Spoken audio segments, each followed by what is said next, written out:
You have been told to cut sugar and carbohydrate intake to avoid quick sugar spikes in the blood. You have also been told that these spikes are the root cause of weight gain and other poor health consequences.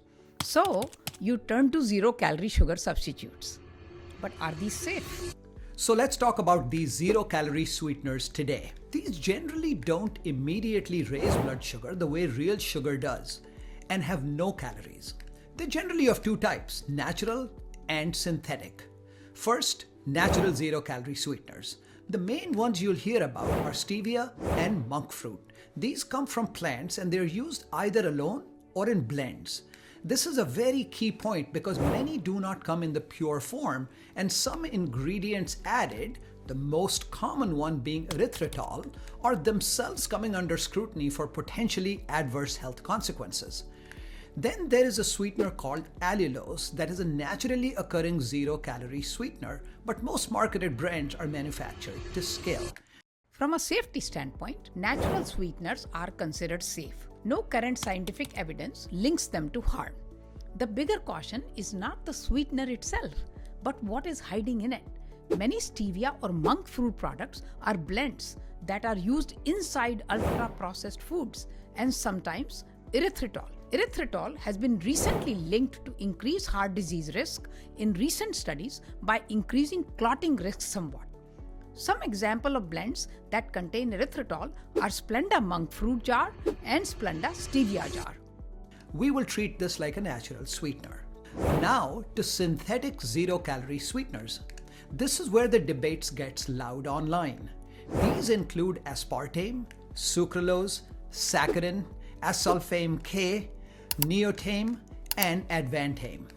Let us look at which commonly available US commercial brands contain what. So for example, Equal has a combination of aspartame and asulfame K. Original Splenda has sucralose and Sweet and Low has saccharin. They also have other ingredients to provide bulk and the ability to pour them onto glasses and so on. So let's get into where the science gets talked about the most: cancer and diabetes heart risk. Let's start with the cancer risk data. That is where the internet often goes extreme. Either it is poison or it is perfectly harmless. The real scientific story is more nuanced. A lot of scariest claims historically came from animal data, often at high dosage. And even when there are signals in human studies, the biggest question is always at what dose, and is it really causing it or is it associated? Aspartame is the best example. In 2023, IARC classified aspartame as possible carcinogenic, Group 2B, based on the limited evidence. But at the same time, the WHO FAO expert committee reaffirmed the acceptable daily intake of 40 mg per kg per day. And here's the practical part that matters for real life. WHO explained that a 70-kilo adult would need to drink roughly 9 to 14 cans of diet soda per day, depending on aspartame content, to exceed that particular limit, assuming no other sources are taken. Let's also talk about how many packets of Equal does that amount of 40 milligrams per kilo mean. Depending on body weight, that's about 75 to 100 packets per day. Are you ever likely to consume that kind of an amount? So the cancer conversation for most people essentially becomes a dose conversation. Most humans do not reach the extreme doses used in some experimental settings, and regulators have not concluded that typical intake clearly causes cancer. But if someone is consuming very large daily quantities across many products, the sensible medical approach is reduce exposure. Don't panic. Now, the second area, and honestly, more important one for daily life, the diabetes and heart risk. Here, the concern is not you need insane dosage.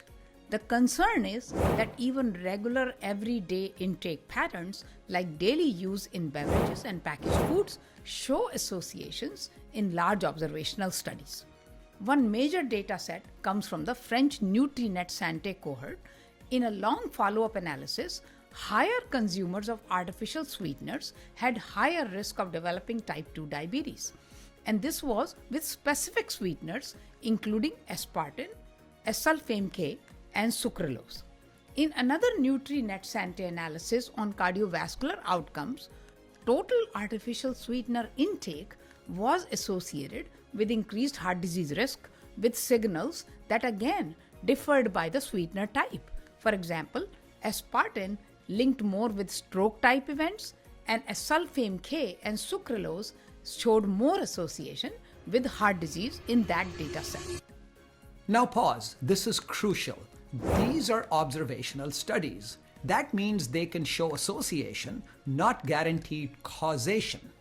People who choose diet products may already be at a higher baseline risk, may be dieting because of weight gain, or may have other lifestyle patterns that are hard to fully adjust for.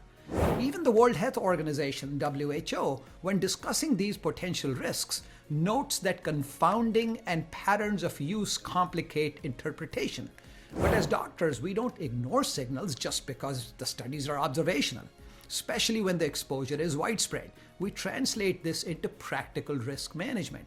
Don't treat artificial sweeteners as quote-unquote free unlimited. Now, here is the part most people miss. You don't make choices in vacuum. You choose between realistic options. Option A, I will use sugar. Option B, I will use zero-calorie sweeteners. Option C, I will train my palate to need less sweetness. We already know sugar-heavy patterns drive weight gain, raise triglycerides, worsen insulin resistance, and increase heart disease risk. Even major heart organizations emphasize limiting added sugars because excess sugar contributes to weight gain and heart problems.